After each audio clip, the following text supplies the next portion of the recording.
હું એશિયાનો સૌપ્રથમ દ્રષ્ટિહીન grand master બનવા માંગુ છું. આ શબ્દો છે વડોદરાના ચેસ પ્લેયર દર્પણ ઈનાનીના. દર્પણે માત્ર 3 વર્ષની ઉંમરે દ્રષ્ટિ ગુમાવી દીધી હતી, પણ એ દિવ્યાંગતાને તેમણે ક્યારેય પોતાના સપનાઓના આડે ના આવવા દીધી. કમજોરીને તાકાતમાં ફેરવી તેમણે ચેસની દુનિયામાં ભારતનું ગૌરવ વધાર્યું. 1994માં જન્મેલા દર્પણ જન્મથી જ અંધ નહોતા. 3 વર્ષની ઉંમરે તેમણે આંખો ગુમાવી, જેમની સારવાર માટે પરિવારે ઘણા પ્રયાસ કર્યા, પરંતુ પછી પરિસ્થિતિને સ્વીકારી આગળ વધવાનું નક્કી કર્યું. પછી દર્પણને 2008માં ચેસનો પરિચય થયો અને ત્યારથી જ તેઓ સતત આ રમતમાં કાઠું કાઢી રહ્યા છે. मैंने इंडिया के लिए पैरा एशियन गेम्स में जो चाइना में हुए थे 2023 में, उसमें 2 गोल्ड मेडल्स जीते थे, एक इंडिविजुअल और एक टीम.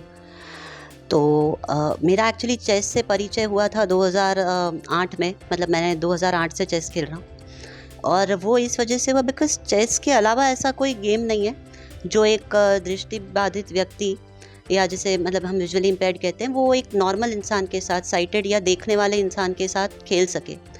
तो चेस एकमात्र गेम है जो एक दृष्टिबाधित व्यक्ति खेल सकता है साइटेड पर्सन के साथ, और वो भी मतलब बिना किसी रूल्स को चेंज किए, बिना कोई उसमें फेरबदल किए. દર્પણે MS યુનિવર્સિટીમાંથી BComનો અભ્યાસ કર્યો છે, જે હાલ ચાર્ટર્ડ એકાઉન્ટન્ટ પણ છે.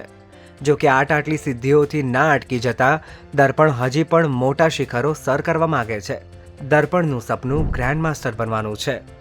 चेस को बहुत मतलब मैं पैशनेटली परस्यू करना चाहता हूँ एंड मेरा ये एक सपना है कि मैं ग्रैंड मास्टर बनूँ, बिकॉज पूरे इंडिया में से या इनफैक्ट एशियन कॉन्टिनेंट में से कोई भी एक ब्लाइंड व्यक्ति ग्रैंड मास्टर नहीं बन पाया है. तो मुझे वो पहला ब्लाइंड ग्रैंड मास्टर बनना है फ्रॉम एशिया.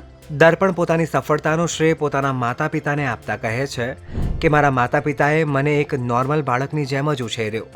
માતા પિતાએ જ મારામાં સપનાઓને હાંસલ કરવાનો આત્મવિશ્વાસ જગાડ્યો. હું તેમનો ખૂબ જ આભારી છું.